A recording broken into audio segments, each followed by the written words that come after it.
In this video, I'll guide you through how to insert a checkbox in LibreOffice. Whether you're creating lists, forms, or just want a neat way to keep track of the tasks, knowing how to insert checkboxes can be incredibly handy. LibreOffice, a free and open source office suite, offers a straightforward way to do this in its Writer application. Let's dive in. First things first, you'll want to begin by opening the LibreOffice application on your computer. If you haven't installed it yet, you can download it from the official LibreOffice website. Once you have the application open, you'll see a few options. What you'll want to do next is click on Writer Document. Writer is the word processing component of LibreOffice, much like Microsoft Word, and it's where you'll be inserting your checkbox.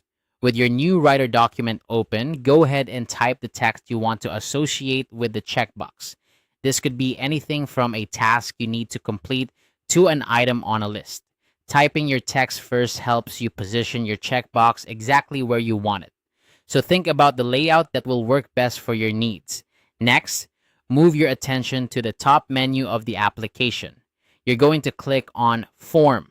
The Form menu is where you'll find tools for creating interactive documents, and it's here that you'll locate the option to insert a checkbox. Clicking on Form will open a drop-down menu with several options. Once you have the Form menu open, look for the option that says Checkbox.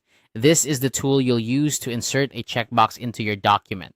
Click on Checkbox and you'll notice that your cursor changes, indicating that you're now in checkbox drawing mode. Now that you're in checkbox mode, it's time to actually draw the checkbox in your document. Move your cursor to the place where you want the checkbox to appear, typically right before the text you typed earlier. Click and drag your mouse to draw the checkbox. The size of the checkbox can be adjusted, so feel free to make it as large or small as you need. If you're not happy with the initial placement, you can easily move it around by clicking and dragging it to a new position. And there you have it. You've successfully inserted a checkbox into your LibreOffice Writer document. This feature is great for creating interactive forms, checklists, or simply organizing your thoughts in a neat and tidy way. Remember, practice makes perfect, so feel free to experiment with different layouts and document designs. Thanks for watching, and if you found this tutorial helpful, be sure to like and subscribe for more tips and tricks on using LibreOffice and other software tools. Happy writing!